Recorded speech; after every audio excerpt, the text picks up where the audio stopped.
In this house, a furnace is installed, but as you can see, there is no vent pipe going up to the roof. This creates a dangerous condition because it allows carbon monoxide to enter into the garage whenever the furnace is turned on. So my project today is to cut a hole in the roof and install a roof vent flashing and a chimney to properly vent this furnace into the atmosphere. The first thing I need to do is figure out where I need to cut the hole in the roof. If I follow the line straight up from the outlet of the furnace, I can follow it up, and luckily enough there's a sheetrock tape line that just about lines up with where the chimney needs to go. So I can see the vent needs to come out just below the peak of the roof. And if we go the other way, it looks like it needs to come out just to the left side of that roof truss.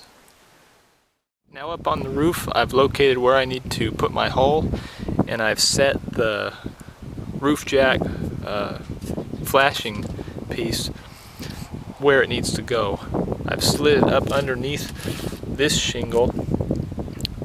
Before we're done, I need to make this shingle overlap it as well so that the water from the rain will flow down and not get up underneath here and possibly cause a leak. So if I have this shingle overlapping the flashing, that should provide a watertight seal.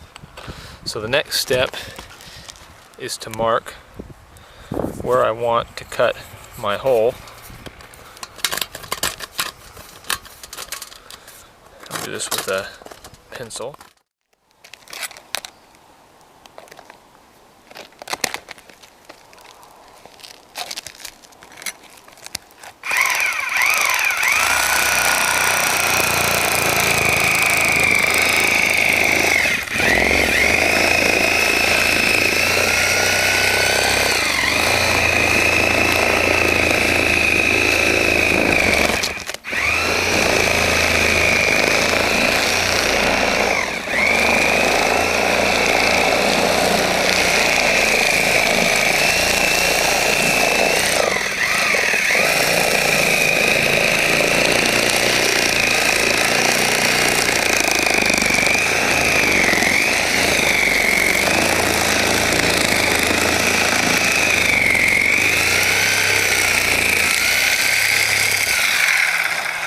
So there's my hole, and as you can see, it lines up with the outlet of the furnace.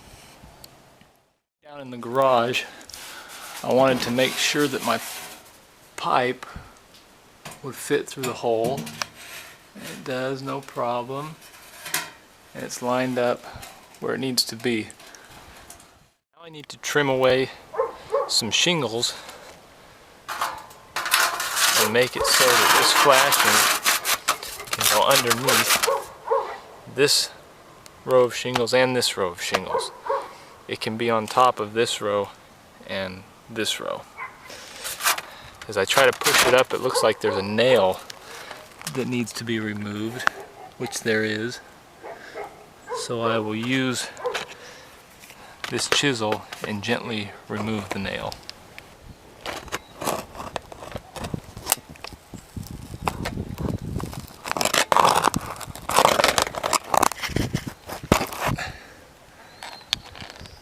So now there aren't any further obstructions, and this flashing should be able to slide up where it needs to be.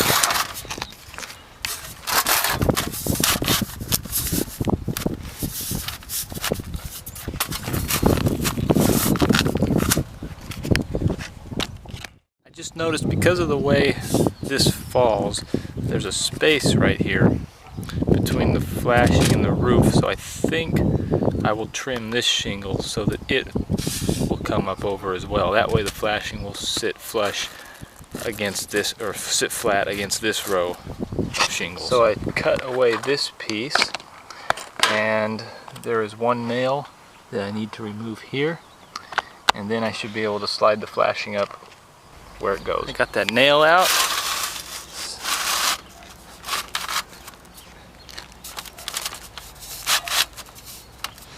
And now I like the way that fits.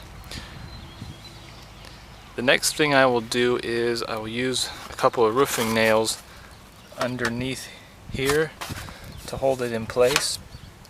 I'd rather not nail anywhere where it's exposed, just for the possibility of water leaking in. Now my nails are installed, and the installation of the flashing is complete.